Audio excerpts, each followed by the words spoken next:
Olá, eu sou Rômulo Contígio e esse é o Mask TV, aquele podcast que você quer ver. Hoje eu estou num novo episódio, aliás, com um profissional incrível que eu queria há muito tempo que ele viesse aqui. Ele é gerente de segurança e saúde no grupo NC, que é a MS Farmacêutica. Veio bater um papo, contar da experiência dele aqui hoje. Você sabe que o nosso Mask TV Podcast vem trazer profissionais incríveis, contam suas histórias, seus resultados. Eu estou muito feliz. E para você poder participar, eu peço para você ir no canal do Rômulo Contígio, no YouTube. Lá você faz um like, dá inscrição, toca aquele sininho. Eu falo sempre isso porque hoje, com os projetos de rede social, é super importante você contribuir com a sua participação. Estou muito feliz. Então, seja bem-vindo ao Mask TV Podcast.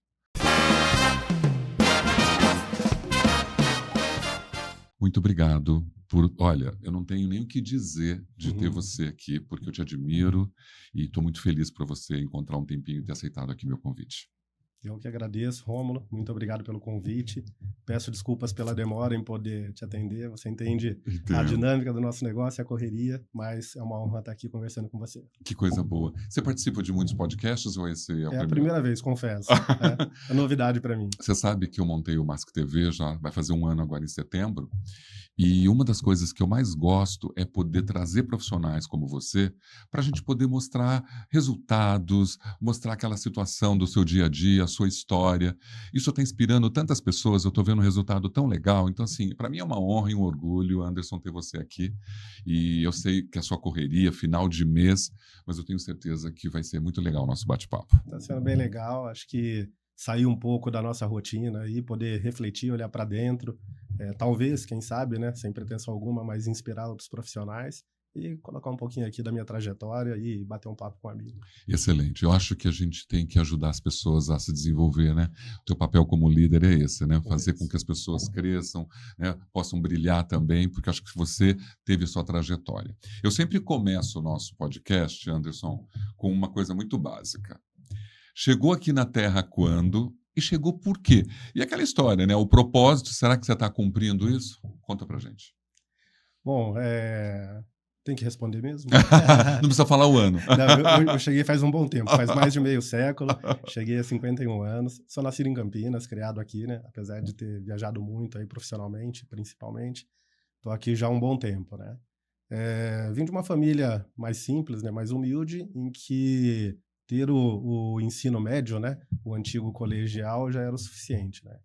E eu via profissionais, pessoas do meu contato, né? Eu fazia um esporte, né? O judô por muito tempo, e via pessoas bem melhor sucedidas aí profissionalmente, né? E eu achava que eu podia mais, né? Então chegou um certo momento da minha vida ali que meus pais cumpriram a sua missão, né? Com relação ao estudo dos filhos, somos em 3 irmãos. Graças a Deus nunca faltou nada em casa, apesar daquele ambiente controlado em termos financeiros, né?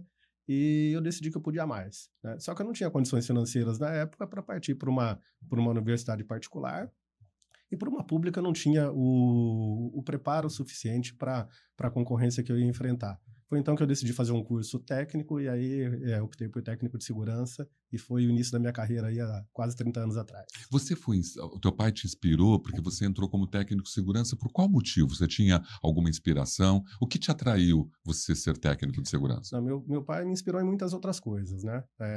Como caráter, como disciplina, como perseverança, né? A vida tem muitos altos e baixos, e eu pude presenciar a luta dos meus pais, e isso me inspirou muito e nunca desisti.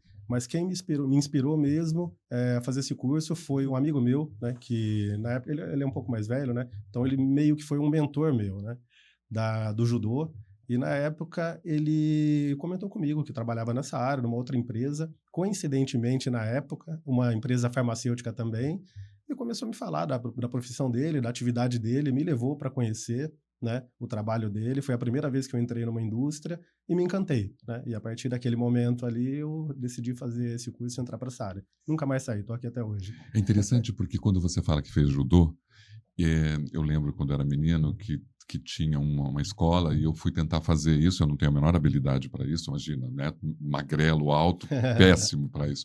Mas uma coisa eu lembro. A disciplina. A disciplina.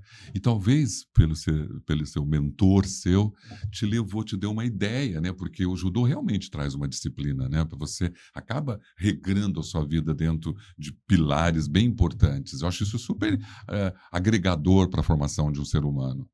E quando você entra como técnico de segurança, isso já foi lá 24 anos atrás, já, né? Pirelli foi, acho que, a primeira empresa que você trabalhou. Infraero, aeroporto de Viracopos. Olha, você foi para dentro da aviação. Que, olha, interessante, depois a gente falar sobre a aviação, que é um dos elementos mais rigorosos em relação à segurança, né? Ensina muito para a gente. De lá, você fez uma trajetória para chegar até a MS. Sempre na segurança, e eu percebo pelo seu currículo técnico, depois você foi engenheiro químico, engenheiro de produção mecânica, né? E aí fez pós-graduação em segurança, fez pós-graduação em sustentabilidade, em governança corporativa.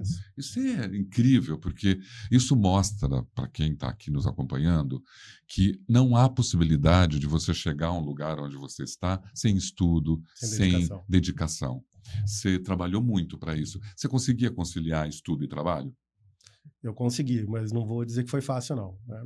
Eu fiz um curso técnico, aí depois, posteriormente, como você falou, fui fazendo graduação, mudei de curso, fiz 2 especializações, e no final desse período aí de especializações, eu já tinha filhos, né? Então, já tinha uma outra vida, já era casado, e aí você tem que conciliar o trabalho, o estudo, os filhos, o casamento, e realmente você tem que respirar, tem horas, e fácil não é. Mas eu sempre pensava no resultado final, e como você disse, acho que o judô, né, ele traz muito respeito, disciplina, dedicação, humildade, e são ensinamentos que, além do esporte, você carrega para a vida, né? Isso eu trouxe para a vida. Então, nos momentos difíceis aí, eu tento me reequilibrar com aquilo que eu adquiri de experiência no mundo esportivo, desde menino, né? Comecei com 7, e eu posso dizer que eu lutei, assim, competindo até 20 e poucos anos, né? Então, eu já era adulto, né? Comecei criança e parei de competir já adulto. Então, é impossível não trazer os valores do esporte para a sua vida, tanto pessoal quanto profissional. Você está torcendo agora na Olimpíada? O menino acabou de ganhar hoje, eu luto junto. Né? É muito engraçado, né? Porque você assiste na TV e os movimentos são involuntários, né? Você não pensa quando você está praticando um esporte. De tanta repetição, né? Você não tem tempo de pensar, processar e fazer. Então sai automático. Então as pessoas estão lutando na TV, eu fico movimentando. É muito engraçado. Eu posso imaginar, porque deve dar uma energia, uma emoção forte de você ver, né? É muito gostoso. A Olimpíada mexe muito com as pessoas, né? O fato daquela dedicação, as pessoas, da superação, né? Essa é a palavra. É muito grande a superação daquele atleta. Eu acho que a gente leva isso para o nosso profissional também, para o nosso dia a dia. É isso aí. Por que segurança do trabalho, que a gente sabe, eu sou consultora há 25 anos também, e é tão difícil, né? É tão difícil a gente tentar convencer o outro a trabalhar de forma segura. Por que você escolheu segurança? Num primeiro momento foi motivado, né, pela carreira profissional do amigo que eu falei, mas quando eu já me vi inserido no mercado, né, eu comecei a perceber que aquilo fazia sentido para mim, né, de mudar o pensamento das pessoas, né, e trazendo benefício para eles a favor da sua própria integridade física, né. Então, de certa forma, é um cuidar de pessoas. E eu percebi que o cuidar de pessoas, né, e o ter o reconhecimento das pessoas por esse cuidado, né, por aquilo que elas aprenderam e começaram a fazer diferente, e melhorou a qualidade de vida delas, né, isso para mim começou a fazer sentido. E foi então que eu pensei, falei, pô, é isso que eu quero fazer. Porque não é fácil, porque nós temos que sempre, como você como gestor da área de segurança, né, uma empresa grande com muitos colaboradores, o acidente é algo que está sempre ali, né, ali próximo da gente, há uma probabilidade sim dele acontecer, e você tentando criar estratégias para mudar o pensamento daquela pessoa. Então não é fácil, até porque na sua trajetória você foi um crescente, né? Você foi trabalhando em grandes empresas, então hoje você tem uma experiência, é um homem muito experiente na área. Realmente não é fácil, até partindo do princípio que estamos num país que não é cultural a segurança do trabalho, né? Então, determinados assuntos, na minha opinião particular, eu entendo que a gente deveria aprender desde criança, né? Educação financeira, segurança em todos os níveis, seja trabalho, em casa, trânsito, e nós não aprendemos com isso, né? Diferente de alguns outros países aí mundo afora, né? Países culturalmente nesse sentido mais evoluídos, né? Então, a gente vai ouvir sobre segurança e começar a entender um pouco sobre segurança depois de adulto, né? Quando entra no mercado do trabalho e dependendo do tipo de emprego que a gente vai ter, né? Então, se for para um segmento industrial, isso é mais natural, né? Mas depende do segmento que você trabalha, você nunca vai ouvir sobre isso, né? E você bem conhece, né? Andragogia, né? Ensinar para adultos, né? O aprendizado de adultos é diferente, é mais complexo. Então, nem todos têm a mesma velocidade e a mesma absorção de aprendizado. Então, torna isso a missão um pouco mais difícil. É história de vida, é crença, tem tantos fatores que Muitos interferem, fatores, né? muitos fatores. Agora, eu percebo nessa escalada de trabalhos, por exemplo, que a segurança mudou muito, mas eu, como consultor, eu preciso ser sincero, às vezes eu chego numa empresa e depois de anos passando por ela e vejo que ela ainda está muito estacionada naquele modelo tradicional. Você acha que nós mudamos, há uma evolução na cultura? Você acha que a segurança está saindo de um modelo para uma nova visão? Você percebe isso? Eu percebo essa mudança, né? Então, olhando para um passado mais distante, né? Segurança do trabalho era ambiente de trabalho, era EPI, proteção de máquina, né? Isso foi evoluindo ao longo do tempo para um segundo estágio, né? Pelo menos do momento em que eu atuo como profissional, para uma questão de processo, né? De sistema de gestão. Então, onde os sistemas de gestão começaram a ser implantados e isso também trouxe método, né? Trouxe padrão, né? Entramos num terceiro momento, mais adiante, que é trabalhar comportamento. Então, se com condição, com processo, eu reduzo o número de acidentes, né, ainda faltava trabalhar o fator humano, que é comportamento. Isso passou a ser trabalhado com diversos programas que tem aí mercado afora, e isso foi evoluindo também, e aí acho que entra no momento que você falou, de uma certa estagnação, né? E estamos vivendo agora, no meu modo de ver, uma nova onda, né? Que é a questão pessoal, o fator pessoal do ser humano, né? O fator emocional, psicológico, físico, né? E é o olhar que muitas empresas já estão tendo, né? O ser humano como um fator individual, né? Como algo a ser tratado de maneira individual do ponto de vista emocional, psicológico. E o mais difícil, né? O mais difícil, mas eu acho que isso é um movimento relativamente novo, mas que está trazendo resultados positivos, olhar o ser humano de maneira individual, né? Não um comportamento apenas coletivo, mas um comportamento individual e um fator realmente pessoal. Mas você, como gestor, entende que associar os resultados de produção, de produtividade de uma empresa com o fator humano e a garantia da segurança, da saúde, não é uma tarefa fácil. Não, não é, né? Tanto é que o processo de construção é algo novo que as empresas estão aprendendo a fazer, né? Porque a empresa sobrevive de resultado, né? Mas o fator humano, né, a condição humana, emocional, psicológica, traz resultado.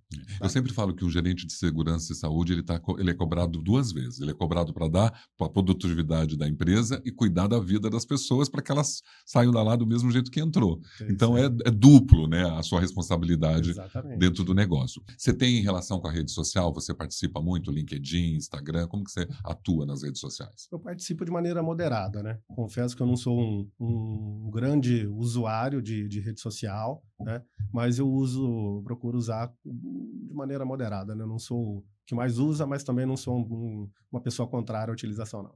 Você tem quantos filhos? Tenho 3 filhos. Como que você lida com essa geração, por exemplo, principalmente falando de rede social? Você cuida do que eles estão vendo na rede? Você acaba monitorando? Na verdade, eu aprendo, né? Porque a velocidade de aprendizado dessa geração é muito maior do que a nossa, né? Com relação à tecnologia, né? Então, eu aprendo muito com eles e eu acho que isso me ajuda. Eu tenho 3 filhos, o mais velho está na faculdade fazendo engenharia agora, né? Mas tem 18 anos. E eu tenho um de 16 e uma de 13. Então, são adolescentes. Adolescente para jovem adulto, né? E eles me ensinam muito, né? Eu aprendo muito. Então, é um grande barato, né? Eu acompanhar, tiro dúvidas, eles me ensinam, tiram sarro de mim, né? Porque pai, né? Então, para algumas questões aí, te entendem como ultrapassado, mas faz parte do jogo. Você é um pai rigoroso? Eu sou rigoroso para alguns aspectos, né? Mas bastante parceiro também, de saber ouvir, de entender que o momento de vida que eles estão passando eu também já passei. E coisas que eles fazem eu também já fiz, né? E hoje o meu papel é orientar e não somente punir. Com relação ao controle, para os mais velhos, hoje bem pouco, né? Bem pouco. Eu acho que eles foram conquistando, né, o direito, a liberdade, né, a partir do momento que foram conquistando a confiança no sentido de não se envolverem em coisas erradas, né? a tecnologia, ao mesmo tempo que traz um monte de benefício, ela traz muitos perigos também, né? E numa cabeça ainda que não está totalmente formada, né, em construção, é um perigo, né? Então, eu não vejo nada de errado em os pais monitorarem, né? E, claro, né, respeitando a individualidade e a privacidade de cada um. A fase da adolescência para a fase adulta dá medo em ser pai, saber que o filho vai sair de casa, vai voltar tarde, você fica preocupado com a violência, com tudo que nós temos hoje no mundo, né? Porque você teve uma educação, deu uma educação de base, de valores, eles sabem disso, mas tem o elemento externo, né? Não tem como não ficar, né? A minha geração, no meu período de adolescência, eu vivi muito solto, né? O momento era outro, né? Ou os controles eram menores, eu não sei dizer, né? Mas o fato de eu ter crescido muito solto, né? Fez com que eu amadurecesse mais rápido, né? E entendesse mais rápido os perigos do mundo. Meus filhos, nessa geração, já criaram mais fechados, mais protegidos, mais cercados, né? Então, é inevitável eu comparar, né? E não que seja verdade, mas achar que eles têm menos preparo do que eu tinha na idade deles para enfrentar os perigos do mundo. E até o olhar de adulto hoje, né? Como pai, talvez perigos que eu não enxergasse naquela época, hoje eu vejo, e é inevitável não me preocupar, né? Mas eu procuro acompanhar, orientar, estar próximo, mas eu acho que tem que viver, né? Faz parte do desenvolvimento, do crescimento deles. Então, se eles também não estiverem expostos aos perigos do mundo, claro que controlado, né? Risco controlado, eles não vão amadurecer também. Então, a gente fica preocupado, mas deixa seguir a vida. Ser pai hoje também ajuda em você ser líder hoje como gerente, que você é gerente já há muito tempo. Ser pai também te ajuda a ser líder para você poder fazer a gestão, cuidar de uma equipe? Ajuda, né? E ser pai e a própria maturidade, né? Eu acho que com o tempo você vai mudando, amadurecendo, entendendo mais as pessoas, né? Entendendo os momentos de cada pessoa e podendo até entender melhor o momento daquela pessoa e poder ajudar da maneira que ela precisa, né? E uma pessoa me disse uma vez, provavelmente não é frase dele, eu não sei de quem é, mas ele falou, eu discordo de mim há 10 anos atrás, e que bom, né? E eu carreguei isso comigo, né? Eu achei essa frase fantástica, né? De você poder olhar para você no passado e falar, nossa, como eu era um idiota para algumas coisas, né? Meu irmão, você tem, olha, sinal de evolução. Vou usar essa frase. Eu discordo de mim há 5 minutos atrás. Exatamente. Eu, às vezes, até 1 hora atrás, até de uma reunião, pô, acho que eu falei uma coisa que eu não deveria ter falado. Verdade. Faz verdade. parte. Faz parte. Você sabe que foi bom você tocar nesse assunto. Nós temos hoje, dentro das grandes companhias também, das empresas, a questão da diversidade, equidade, igualdade de gênero. É uma luta muito grande, né, que está dentro da empresa hoje, ter uma equipe diversa. Você está preparado para liderar uma equipe diversa? Não só preparado, como tem uma equipe diversa, né? E que legal que o mundo está vivendo esse momento, né? Porque demorou, né? Demorou. Muito. E hoje, nas grandes instituições, pelo menos as que eu trabalhei, né? Que eu trabalho, existe não só um respeito muito grande, que isso é básico, né? Respeitar é básico, não deveria ser uma exigência, né? Sim, não só um respeito, respeito, natural, né? Como realmente um incentivo, né, ao mercado de trabalho tratar todas as pessoas como iguais, né? Independente de religião, de sexo, de etnia, enfim, né? De todas as diversidades aí que a gente fala, né? Então, lá no grupo, nós temos um grupo bastante diverso, em que o perfil profissional, a questão profissional, prevalece sobre qualquer outra diversidade aí que exista. É verdade. Eu acho que o que eu percebo muito dentro das companhias, às vezes, dentro quando se fala de diversidade, que aí você leva uma pessoa, um trans, para trabalhar e às vezes a empresa não está preparada, digamos, para absorver, né, aquele profissional com todas as características dele, né? Então, às vezes eu acho que falta um pouco de levar para a liderança como que eu vou lidar com isso, né? Eu tenho aqui uma pessoa, um preto retinto, eu tenho uma mulher, eu tenho um trans, eu tenho uma pessoa com deficiência. Como que eu trabalho essas pessoas para elas se sentirem incluídas e pertencentes àquele lugar? Porque, assim, não pode ser só uma questão de cota, Anderson, não é verdade? Concordo totalmente. Cota por si só acaba trazendo um efeito colateral, né? Das empresas, né? Ou a equipe de trabalho aceitar por uma questão de cota, né? E não por uma questão de respeito realmente ou de valorização profissional. Então, assim como outros temas, tem sido também um aprendizado para as empresas adaptar o ambiente de trabalho para essas diferenças, né? Então, sim, eu acho que é um papel muito grande para a liderança, né? Aprender não só a lidar, como adequar, em alguns casos, o ambiente de trabalho para um público diferente. É importante que você falou isso, porque eu acho que sim, quem está aqui, está assistindo, por favor, né, se prepare, né, receba a equipe, mas se prepare para lidar com ela, com a nomenclatura, com todas as questões que essa equipe vai te trazer, porque ela vai te trazer bons resultados, Sem dúvida. mas você vai ter que saber manejar tudo aquilo. Claro, claro. Você, na verdade, você se recicla, porque assim, você é aquele profissional que, além de todas as suas graduações, você tem aquela relação empírica da vivência, porque você é um homem de segurança de 25 anos envolvidos com isso. Como que você faz para poder se aprimorar, para reciclar? Porque, assim, se você tem filho adolescente, vamos falar da geração alfa, você sabe que o tempo está mudando rapidamente. O que você faz para se reciclar, para aprimorar os seus conhecimentos e ter uma linguagem moderna e atualizada? Eu estudo bastante, né? Seja às vezes, até um estudo informal, de pesquisa mesmo, pesquisa própria. Mesmo numa né? rede, né? Mesmo numa rede, né? Buscando conhecimento. Hoje a gente tem muitas fontes de recurso para buscar conhecimento. Dentro da própria empresa, né? Nós temos uma universidade corporativa, em que é uma fonte riquíssima de conhecimento, não só da área em que eu atuo, mas de outras áreas que a gente precisa aprender, né? Em termos até de relacionamento, de liderança, de tudo, né? De hoje, tema muito super atual, que é ESG, né? De todos esses temas.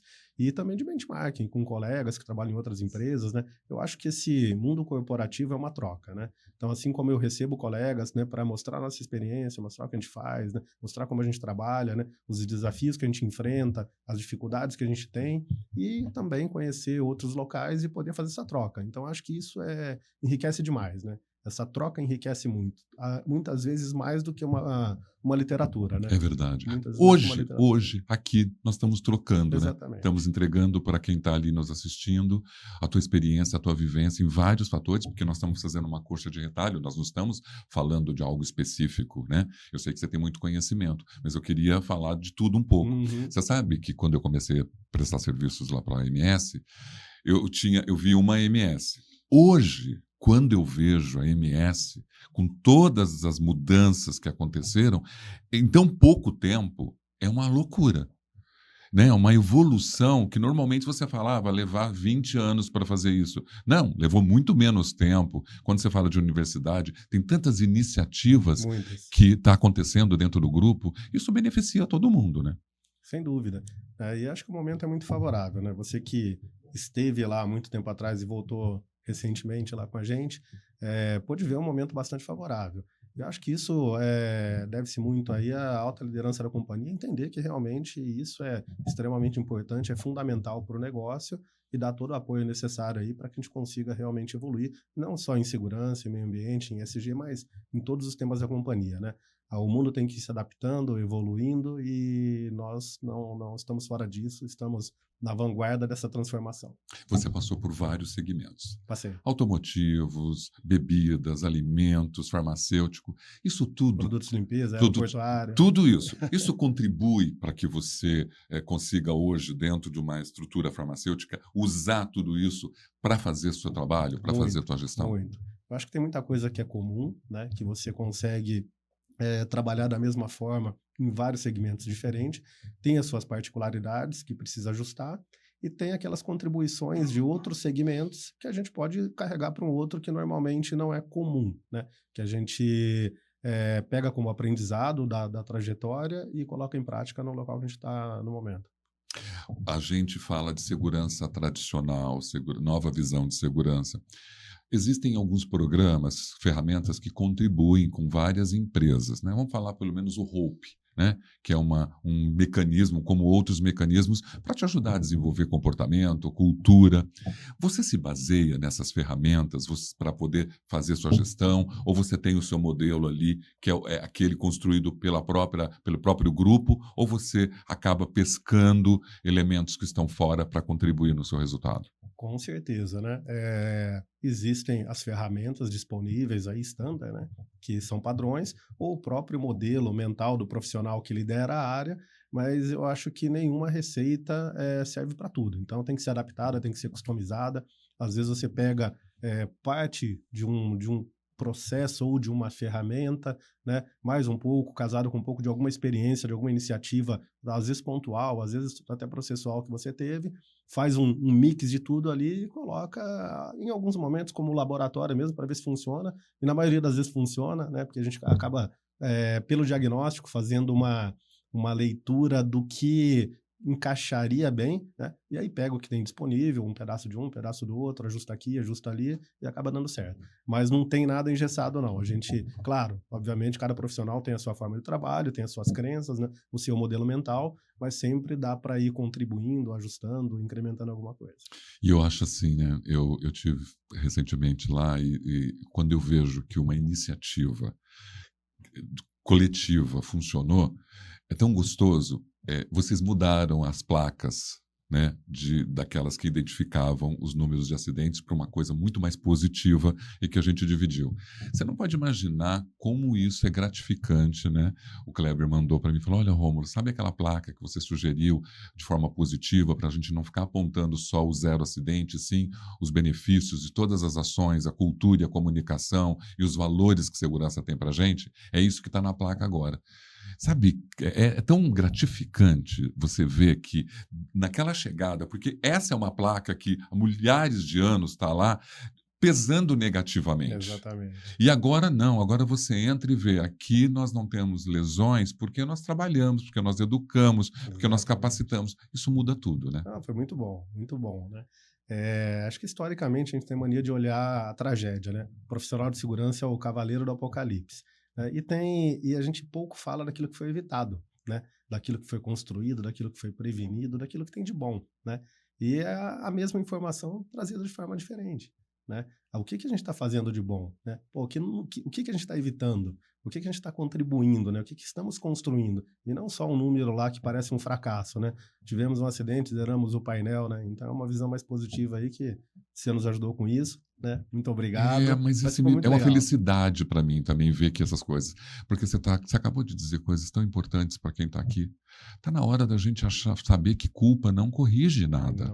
Não adianta você fazer uma gestão do medo, né? De punição, né? Quando você fala que o fator humano está intrinsecamente ligado às questões comportamentais de cultura, é importante perguntar para aquele por que ele fez aquilo. E eu acho que a mudança da placa e outros mecanismos que tira aquele, né, da cultura do 0 acidente, né? Assim, porque a cultura do 0 acidente ainda está presa na maioria das empresas. A luta pelo 0 acidente, a luta pelo zero. Poxa, mas será que a gente não pode ir lá e perguntar o que foi feito de bom? Você disse que o profissional de segurança às vezes vai lá como cavaleiro do apocalipse. Está na hora da gente ir como um educador, como um orientador.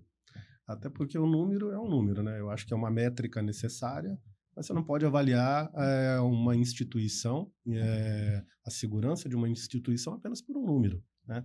Eu costumo usar um exemplo, né? Estamos em Campinas, eu posso sair daqui e ir para São Paulo a 140 por hora, sem cinto de segurança, com a manutenção do meu carro mal feita, né? Ultrapassando todo mundo e chegar lá com 0 acidente. Foi seguro? Não foi. É verdade. Então, o caminho, né, a trajetória que está sendo construída, para mim, é mais importante que o número. É verdade. E muitas vezes, né, eu posso seguir o mesmo trajeto daqui para lá, né, com o meu carro com manutenção em dia, cinto de segurança, respeitando o limite de velocidade, respeitando regras de trânsito. Estou parado lá na entrada de São Paulo e o carro dá uma encostadinha atrás de mim porque se distraiu. Estou com um acidente. O que foi melhor? Então, o número é importante, eu vejo como importante, mas a trajetória que está sendo construída, né, os meios são mais importantes do que o número por si só. Investigar realmente a causa para que ela possa ser trabalhada. Eu sempre olho pela Nova Visão da Segurança, que é um livro que eu sempre indico para as pessoas, e que realmente está dizendo, né, para de olhar o passado, né, vamos olhar, aconteceu sim, tiramos boas lições. Transformar num aprendizado, né? Vamos transformar, mas vamos olhar para que isso não aconteça de novo. Exatamente. Né? Vamos trabalhar, fazer com que aquele colaborador entenda que ele erra, né? Todo mundo erra, o melhor, o pior erra. Quando você diz, você pode dar o melhor capacete para o cara, se ele não sabe usar e não quer usar, o que adianta? Pois é. Eu acho super importante disso.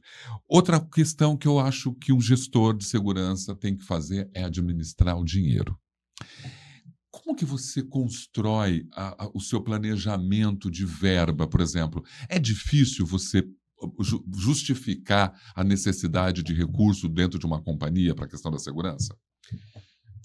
O recurso nunca é ilimitado nas companhias, né? Isso é fato, né? E sempre temos ali um valor disponível, né? Isso em qualquer organização, menor do que aquilo que a gente precisa para resolver todos os problemas do mundo. E como lidar com isso, Mas né? quem diz que a gente precisa resolver todos os problemas do mundo imediatamente, né? Entendo. Então é um papel de priorização, é realmente priorização daquilo que há necessidade de investimento, como a gente distribui isso ao longo de um período, né? O período pode ser 3 anos, 5 anos, 10 anos, né? Aí cada roadmap tem a sua estratégia e trabalhando daquilo que é mais crítico para o menos crítico, né? Matriz de esforço e resultado e conseguindo convencer numa linha do tempo a cada ano qual investimento será feito e em quanto tempo a gente consegue mitigar aquilo que precisa. Costuma funcionar bem dessa forma, né? Diferente de chegar para uma companhia e falar, preciso de 100 milhões. Né? O cara vai falar, não, você não vai ter. Outra coisa é dizer para ele, não, a gente tem um gap aqui para a solução daquilo que a gente precisa, que custa 100 milhões. Mas isso está faseado em 10 anos, sendo que no primeiro ano vamos fazer dessa forma, a gente vai gastar tantos milhões, ou tantos milhares, depende do tamanho da organização, e vamos matar isso que está mais crítico, né? É diferente, né? Para tomada de decisão, né? Dos heads de companhia aí. Então, acho que facilita trabalhar dessa forma. Excelente a sua posição sobre, né, porque às vezes as pessoas chegam querendo, né, achando e não administrando de forma bem estratégica e planejada a utilização do recurso e até convencendo a alta liderança, poxa, olha como ele administra o dinheiro de uma forma completamente estratégica do que vir aqui e falar preciso de 100 milhões. Exatamente. Né? E existem alternativas aí, né, enquanto a solução definitiva não chega, que você pode sim proteger, mitigar, né, e não deixar totalmente descoberto. Então, mitiga até que a solução definitiva aconteça. Eu sei que, como gerente, nós temos muitas dificuldades e muitos obstáculos, isso é fato, mas você conseguiria citar dentro da gestão tua de segurança, não é dentro da empresa, mas como gestor de segurança do trabalho nessa sua carreira, quais são as principais dificuldades e obstáculos que um gerente de segurança enfrenta? Dentro das organizações, quando claramente, principalmente para a média liderança, fica nítida a mensagem de que produção é o principal, né? E aí fica muito difícil, né? Muito mais complexo trabalhar a segurança. Quando as companhias, né, entendem que, lógico, né, a gente sobrevive de lucro, né? Que produção é importante, mas segurança é tão importante quanto, ou mais, né? E na minha visão até mais, porque se não tiver segurança você não produz, né? Que produção é importante, que segurança é importante, que qualidade é importante, que questões ambientais são importantes, né? Aí fica mais fácil o trabalho. Quando se prioriza somente a produtividade em detrimento de todas as outras coisas, esse é o grande dificultador para o trabalho de um profissional de segurança. Eu, por ser consultor em cultura e comportamento, eu conheço muitos times da área de segurança do trabalho. E eu conheço times de alta performance e times de baixíssima performance. Qual é o time ideal para trabalhar numa equipe de segurança que você acredita? Um time heterogêneo, né? Um time heterogêneo que tenha bastante resiliência. A área de segurança do trabalho ela é uma área que ela depende de muitas outras áreas, né? Nós temos nossas áreas clientes. Então, é uma área que sabe se relacionar, saiba negociar, que tenha conhecimento técnico, mas isso é intrínseco da função, e uma área assim, que tenha conhecimentos diferentes, né? Uma equipe, ou melhor, que tenha conhecimentos diferentes. Se você tem uma equipe que uma pessoa tem mais enraizado uma habilidade técnica, outro mais uma habilidade de gestão, de indicadores, né, de desempenho, o outro de capacitação e treinamento, né? outro de ergonomia, enfim, né? Habilidades diferentes que aí compõem um time e a gente forma um time aí que consiga atuar em todas as posições, como um time de futebol, né? Não adianta você ter só atacante, ou só zagueiro, ou só goleiro, né? Você precisa ter cada um na sua posição, fazendo bem a sua função. E você acha que o líder realmente, o papel dele é conduzir esse time para um lugar, né, de sucesso, para um lugar de realizações? Sim, é o bordão, né? Pessoa certa no lugar certo, né? Então, às vezes, você tem um excelente profissional que está fazendo aquilo que não é o melhor dele, né? Então, cabe ao gestor, né, a habilidade de perceber que, às vezes, ele não está performando mal, ele só está no lugar errado, né? E essa movimentação, de repente, faz uma transformação que você consegue explorar o maior potencial do profissional e deixá-lo realizado ali profissionalmente ou até pessoalmente, porque ele está fazendo algo que ele se identifica mais e que ele gosta.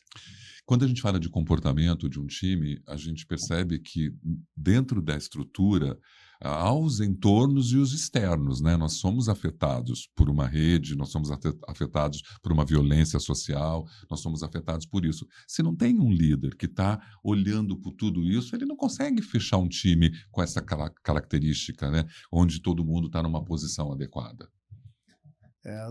Até me remeteu a eu participei de um treinamento recentemente, né, para líderes, né, um treinamento de RH, né, de desenvolvimento de líderes e tal.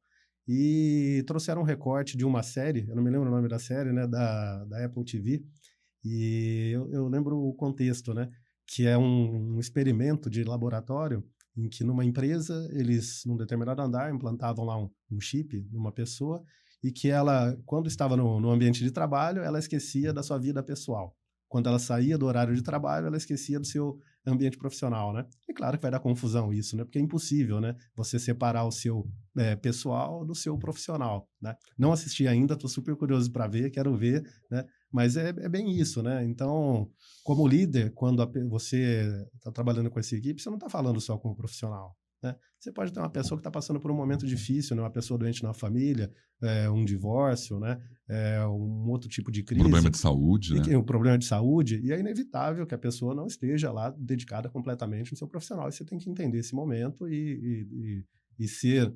É as famosas soft skills que fala, né? Soft skills, né? Entender esse momento e realmente trazer um afago, tá? Um carinho que, beleza, estamos juntos e...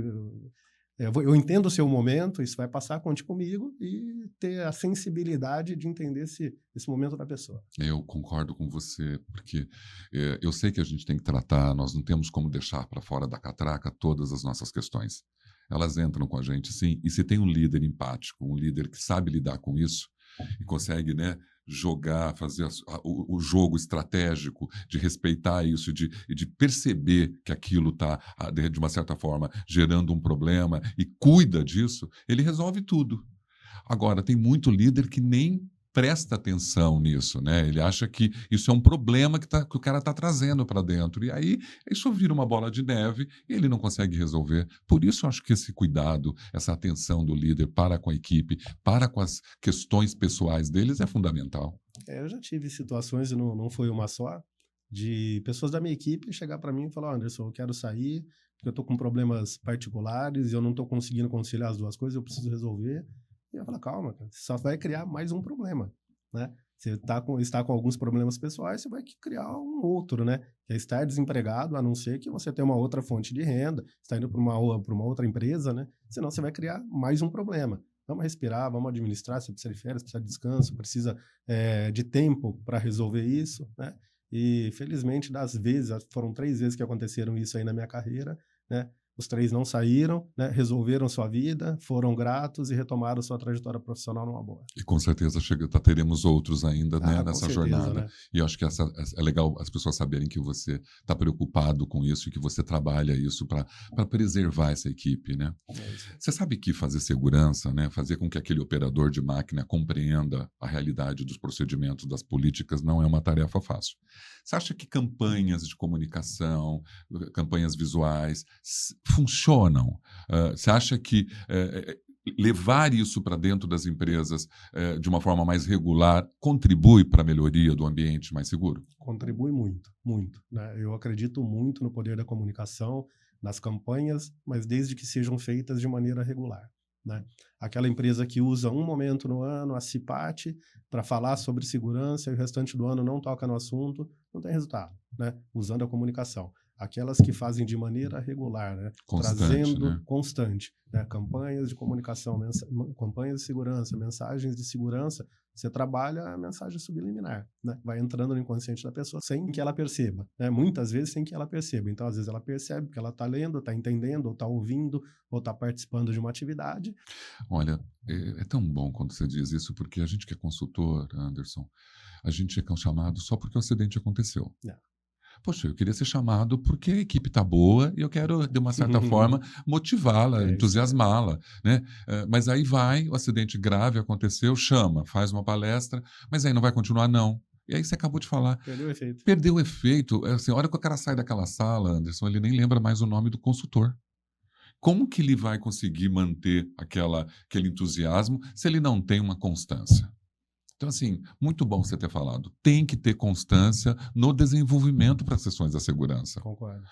Mas não tem recurso. Então, é aquilo que você Use a falou. criatividade, né? Usa a criatividade ou faz um Faz um planejamento. planejamento, é isso aí. Eu não tenho 100 milhões, mas é aquilo que você falou. Eu vou fasear esse dinheiro para treinamento. Sem dúvida. Treinamento é uma coisa importante, não é? Totalmente. E não só treinamentos técnicos, né? Até pegando o histórico aí do desenvolvimento de segurança ao longo do tempo que a gente começou a nossa conversa, antes era treinamento de NR, né? E é importante? É importante, né? É suficiente? Não é Não é. suficiente. Né? Precisa de treinamento voltado para comportamento, né? Para conscientização, né? Para realmente falar de segurança e até de uma maneira leve, né? De uma maneira gostosa, né? Tirar aquele conceito de que segurança precisa ser um assunto chato, né? Não, não precisa ser, e a gente sabe disso, a gente já fez eventos aí que foram fantásticos, super agradáveis. Mais leves, né? Muito leve, e que a mensagem foi bem absorvida. É bem absorvido. Eu já brinquei. Eu vou contar um episódio, não me lembro, era muitos anos atrás, que a gente tinha uma música chamada Eguinha Pocotó, que era uma brincadeira, vai lacraia, e era uma comédia. E eu lembro de um evento que a gente brincava com a Eguinha Pocotó. E assim, é lúdico, é rápido, mas a construção cognitiva, ela foi assertiva. Que eles brincavam com isso e isso imediatamente remetia àquele treinamento. Uhum. E aí o treinamento vinha para o cérebro e aquilo que a gente queria que ele soubesse fixava. Exatamente. Não é muito fácil, porque cada um tem um modelo. Às vezes você tem um profissional muito bom tecnicamente, mas a habilidade dele de passar a mensagem não é boa. Exatamente. E aí não adianta, porque você tem que convencer aquele público que está lá, aquele operador, de fazer as coisas acontecerem. Uhum. Eu gosto muito das campanhas. E migrando para tudo isso, tem uma letrinha e 3 letrinhas que estão tomando conta, porque como você é um gestor de segurança e meio ambiente, SG chegou com muita força. Eu conheço empresas, inclusive, que estão absorvendo no guarda-chuva ESG a área de segurança. Estou achando que é até uma tendência no futuro. Acho que é uma tendência de mercado. De mercado, né? Segurança vai ficar no escopo de ESG. ESG para você acha que realmente vai mudar o mundo? Você acha que isso existe há muito tempo? Pacto Global, objetivos, né, do desenvolvimento sustentável, nós sabemos de tudo isso. Mas você acha que ESG chegou para chegar mesmo? Eu não tenho dúvidas, né? E acho que isso depende da sobrevivência das gerações futuras, né? Ainda está longe do que deveria ser, mas é um processo em construção também, né? Tem, obviamente, grandes corporações aí que já estão num estágio muito mais avançado e outras que ainda estão em processo de construção. Mas é extremamente necessário, né? Desde que seja realmente trabalhado, sejam trabalhados os pilares, né? O ambiental, social e de governança de maneira séria, né? E, em contrapartida, tem empresas que utilizam o greenwash, né? Que fazem o ESG, né? Mas para ficar bonito numa foto ou ter uma reputação melhor, e não necessariamente estão contribuindo de alguma forma, né? Quando as instituições realmente contribuem como deve ser feito, sem dúvida, elas cumprem a sua responsabilidade ambiental, né? Com relação ao esgotamento de recursos naturais, à poluição, enfim, a vários outros temas aí relacionados aos diversos ODS do Pacto Global da ONU, e também o viés social. Acho que, infelizmente, né, nós não podemos contar exclusivamente com a nossa política.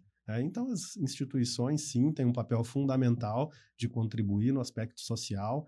Existem muitas iniciativas de muitas empresas muito interessantes, com resultados fantásticos, né? Nós também já temos projetos, né? Estamos evoluindo bastante em ESG, né? Temos nossos pilares, aí, as nossas metas e prioridades de ações para a gente evoluir ano a ano. Estamos em processo de construção, mas um processo de construção rápida, né, e contribuindo, né, com muitas iniciativas que até o público pouco conhece, né, voltada tanto para a área ambiental, para a área social, infinitos projetos, né, muitos projetos, e a governança muito bem consolidada dentro da organização para poder organizar tudo isso, né, de maneira rotineira, numa estratégia de médio e longo prazo. E eu acho assim, um amigo meu outro dia foi demitido e o motivo era o teu resultado na área de segurança impactou em ESG. Então, assim, provavelmente o indicador de acidentes foi muito alto, impactando o indicador de ESG. Olha onde chegamos na questão da demissão desse gerente. Então, assim, é uma preocupação e é um olhar que nós temos que ter. A SG, então, chegou nesse aspecto, né, de olhar por tudo, mas não é fácil para um gestor você hoje equilibrar saúde ocupacional, saúde mental, segurança, ESG. Tudo isso tem que estar num equilíbrio. Esses pratos todos não é fácil de equilibrar. Não, tem que estar no pacotinho do gestor e ele tem que ser preparado para isso, né? Ele tem que ser capacitado para isso, para poder administrar tudo isso. E quando se fala em formação, muitas vezes o gestor ele tem a sua especialidade, mas ele não foi formado para olhar todas essas frentes, né, todos esses temas. E aí ele precisa sim ser preparado, e as empresas deveriam, muitas têm, né, um processo de desenvolvimento para que ele entenda a importância, por exemplo, de um impacto ambiental de algo que ele possa vir a ser responsável, né? Que isso pode trazer um prejuízo para a imagem e reputação da companhia, muitas vezes irreversível, pode trazer um prejuízo financeiro, pode trazer um prejuízo para si próprio, como um crime ambiental, por exemplo, né, que ele carrega no CPF dele, e não só quando ele é funcionário de uma empresa. Então, a partir do momento que o líder ele é capacitado, treinado e ele entenda a importância desses temas, ele passa a dar valor e realmente passa a fazer a gestão daquilo que está sob o escopo dele como gestor, que não é só ou a produção, ou a qualidade, ou pesquisa e desenvolvimento, enfim, independente do cargo que ele ocupe, né, ele tem a responsabilidade por vários temas. Mais uma vez, você realmente falou outra coisa muito importante, que eu tenho certeza que qualquer pessoa que está ali precisa absorver isso. É o líder que vai fazer valorizar, porque assim, quando você entra numa indústria farmacêutica, você sabe a preocupação com qualidade. E às vezes a gente olha na pirâmide, qualidade está lá no topo, dentro dos conceitos internos. E é você que vai fazer com que nesse topo estejam outras áreas, principalmente segurança. Mas é o líder normalmente que mostra a importância dos dois segmentos. Porque se você tem um líder que não valoriza, que não cuida da área para mostrar a importância dela, você fica numa defasagem. Não sei se você concorda comigo. Concordo. Como eu disse, é um conjunto de engrenagens, né? Tem engrenagens maiores e engrenagens menores. Mas se uma engrenagem falhar, a máquina vai falhar, né? Então, cada um tem seu papel fundamental e todas são importantes e tem que estar muito bem sincronizada, muito bem ajustada, muito bem lubrificada para o mecanismo funcionar bem, né? Para a máquina, para o motor funcionar bem. E eu acho que parte muito de você entender tudo isso, né, como gestor, né? E não ser um gestor limitado, um gestor que briga só pela sua área, Exato. Mas não olha... Porque, assim, uma coisa que tem num recado, numa recomendação sua, é que você sempre foi um gestor que olha o sistema, né? Você é um gestor sistêmico. Você olha o todo. Nunca ficou focado num lugar só. Você olha o teu trabalho, apesar de ser gerente de segurança e meio ambiente, você olha a empresa como um todo. Acho que tem que ser assim. Isso é desenvolvimento, né? Nem sempre foi assim, né? Sou bastante humilde em dizer que, obviamente, quando a gente começa a carreira, no nível técnico, a gente tem aquele olhar técnico, né? E olha só a sua área de responsabilidades quando eu era técnico, engenheiro no começo. À medida que você vai evoluindo profissionalmente, você vai entendendo a relação ali dessa máquina como um todo, né? E é fundamental você ter essa visão sistêmica de negócio, né? E entender o que é prioridade no momento, o que não é prioridade naquele momento para a companhia e onde você se encaixa, né? A área de segurança ou de meio ambiente, muitas vezes ela não é vista como uma área core do negócio, né? Na verdade, ela não é, mas que traga lucro para a companhia. E ela traz, né? Eu tenho inúmeros cases, né? Cases ambientais, cases de segurança do trabalho, ou que trouxe lucro, ou que trouxe redução de despesas, ou que houve aumento de receita, ou que reduziu perdas, né, por processos trabalhistas, sem contar nos ganhos intangíveis, né? Que é a imagem, que é a reputação de marca, né, É só colocar o institucional. fator de acidente previdenciário na mesa da pessoa. O fator de acidente previdenciário, né, o FAP, né? Na mesa, né? Porque se você tem um ambiente seguro, você não tem esse cara no INSS. Se você não está no INSS, você tem uma redução de. Exatamente, de alíquota. E é um número. Quando você pega um quadro grande de funcionários como é o nosso, né, qualquer 10º percentual aí é um valor significativo de economia para a companhia. Fui fazer um treinamento de gerência de liderança recentemente e levei o valor do FAP pago no ano de 2022, né? Porque agora está pagando paga 2 anos atrás. 7 milhões. É isso. E aí eles não. E o mais interessante dessa estrutura. A maioria não sabe que existe. Não sabia que existe. Então, assim, como dizer que a área de segurança não traz benefícios quando ela educa e elimina, né, o risco dentro da empresa e reduz os acidentes? Às vezes, não se. Pegando um número aleatório, né? Deixa-se de investir 500 mil, porque é muito dinheiro. Só que esses 500 mil poderiam evitar aí milhões, né, de economia, seja por processo trabalhista, por acidente, por FAP, enfim, né, tem o ganho ali que aí cabe sim ao profissional de segurança, né, dar essa visibilidade para a companhia, realmente, para todo mundo entenda o que está envolvido ali, até em termos de dinheiro, né?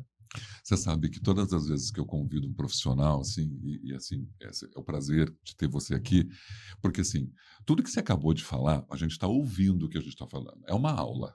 Então, é uma aula para quem está ali, para quem está acompanhando o trabalho.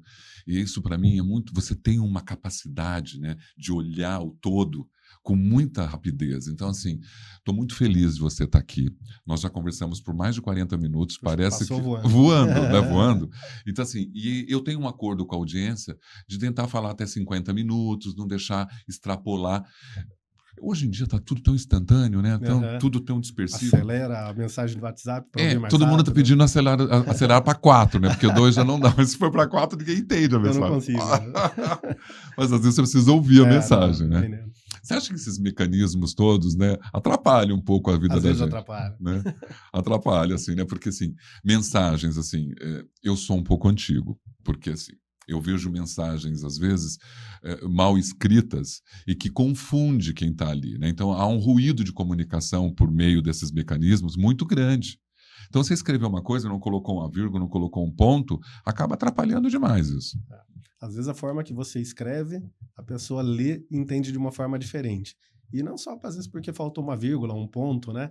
Às vezes pela pressa. Então, às vezes você está num momento ali, numa reunião que você... É uma reunião importante, mas que você recebe uma mensagem importante e que você não responde. Ah, bom dia, tal. Você simples assim, não. E a pessoa fala, nossa, como é que ele tá bravo hoje? Então... E não é, né? Que você não... Você tá numa outra discussão, né? E que aquela mensagem que chegou também precisa de uma resposta, só que você procura ser objetivo. Não dá tempo de escrever um texto, tal. E é engraçado, né? Muitas vezes a pessoa recebe, né? Interpreta o seu tom de voz, não, né? De escrita, né? Interpreta o seu tom de escrita, mas não foi nada daquilo, né? Ela não sabe onde você está. Ela não sabe onde você está, o que você está fazendo, né? E com que pressa você está, e pode ser interpretado de maneira errada. Por isso que eu falo que um líder que trabalha a comunicação na sua equipe, em todos os sentidos, a comunicação interpessoal, a comunicação em todos os mecanismos, para ajudar esse profissional, porque muitos realmente mandam uma mensagem, não sabem onde você está, interpreta de outro jeito, e aí fica uma confusão, né? Que fala, meu Deus, eu acho que tem que sim, a pessoa tem que estar preparada. Usou esse recurso, sabe? Eu não estou ali, né, respondendo verbalmente, né? Então, há uma necessidade de você compreender isso. E da equipe saber disso, né? Pô, se ele respondeu assim é porque ele deve estar em alguma reunião enrolado com alguma outra coisa, né? Então já fala, ele não tá bravo. Não, porque a gente tem os memes, né? Tava azul, não tava azul, tinha 2 pauzinhos, não tinha 2 pauzinhos, né?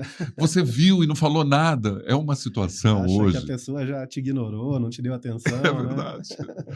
Bom, eu estou muito feliz, eu vou caminhar agora. Eu sempre gosto de falar de saúde.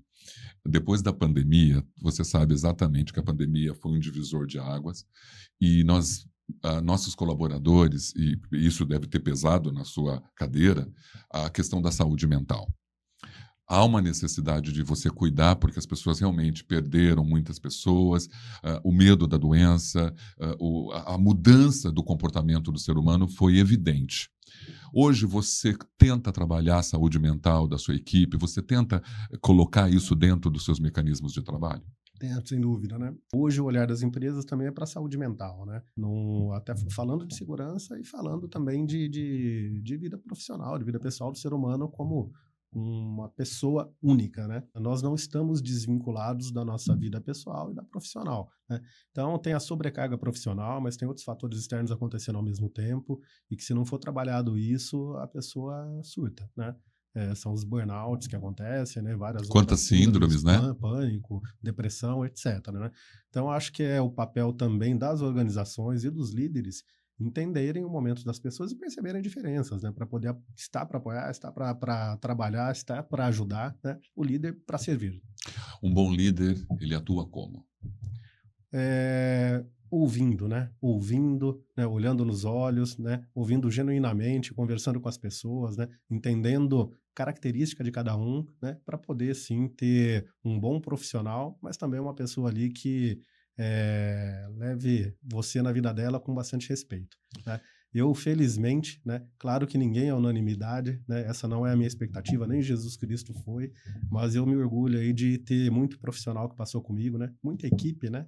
Muito par, né? Mas muito profissional que passou pela minha equipe, que eu carrego para a vida hoje com muito respeito, que a gente se fala até hoje, que tem posições como a minha, profissionais, posições até maiores, que eu me orgulho em ter participado do processo de desenvolvimento, né? Então, acho que desenvolver pessoas também é fundamental. Nós não estamos aqui eternamente, né? Tem o prazo de validade e eu fico feliz a cada profissional que eu pego lá no início de carreira ou até no nível intermediário e que eu ajudo a desenvolver e que depois, quando está assumindo uma posição bacana ou mudando para fora do país, me manda uma mensagem me agradecendo. Isso me enche de orgulho. Não, e eu como trabalho em várias empresas, né? A gente começou a falar sobre isso no começo. Eu visito empresas que normalmente aquele gerente já tenha passado por elas. E aí, de repente, eu encontro esse gerente como eu te encontrei e estou em empresas que você já passou. E é tão prazeroso, Anderson, ver o que as pessoas falam de você na outra empresa que você estava, da qual eu estou fazendo um trabalho, e estou fazendo um trabalho na qual você está, e ver como as pessoas têm uma consideração e falam, nossa, ele é um gestor maravilhoso, um cara que me ensinou muito. Então, acho que realmente esse é seu papel. Isso não é necessário, é quase obrigatório para um líder ter essa responsabilidade de desenvolver e de cuidar da equipe, de cuidar do outro, né? E com certeza todos eles me ensinaram alguma coisa, né? Eu tenho total humildade para entender que isso é uma troca. Eu ensinei, com certeza, mas aprendi muito. Aprendi talvez até mais que eles. É verdade, mas você aprendeu e está usando isso, né? No favor da sua nova estrutura, de onde você está. Você cuida para fechar, você é um cara esportista. Então, como que você faz para cuidar da sua saúde, para que todo mundo que está ali possa aprender um pouquinho com a gente? Como você disse, depois da pandemia, né, a gente teve que se reinventar, né? Entender aí que a saúde, qualidade de vida, saúde física, saúde mental é fundamental para todos nós, né? Eu sempre fui de esporte, né? Então procuro manter uma disciplina, apesar de toda a correria, procuro treinar, né? Procuro fazer minhas atividades. O esporte que foi a minha origem lá no judô, né? Hoje eu não tenho praticado.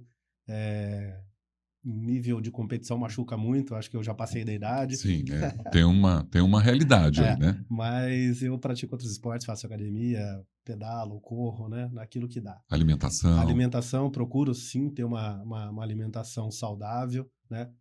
Higiene do sono, tudo isso é tudo que todo mundo sabe, né? Mas é difícil a gente colocar em prática. Então procuro ter uma boa higiene de sono e momentos aí de lazer, né? Aqueles momentos que fazem produzir hormônios da felicidade, né?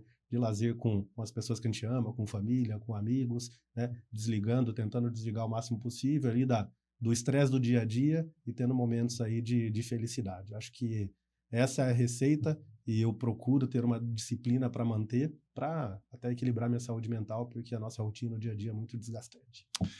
Eu acho que teu recado é para todos vocês mesmo, é para todo mundo.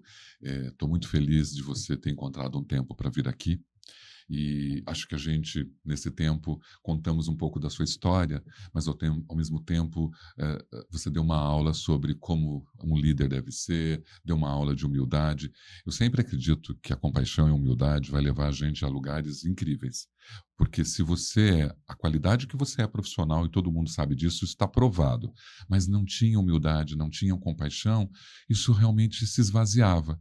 E é muito legal, desde o dia que eu te vi naquela MS, eu falei, poxa, ele deixa as pessoas brilharem, né? Ele está ali olhando, mas ele deixa a pessoa brilhar. Então, assim, isso é muito prazeroso de ver. Eu fiquei muito feliz com tudo de ter participado. E, para fechar, uma mensagem para aquela câmera ali, a mensagem final desse podcast, que eu, orgulhosamente, estou muito feliz de ter você aqui.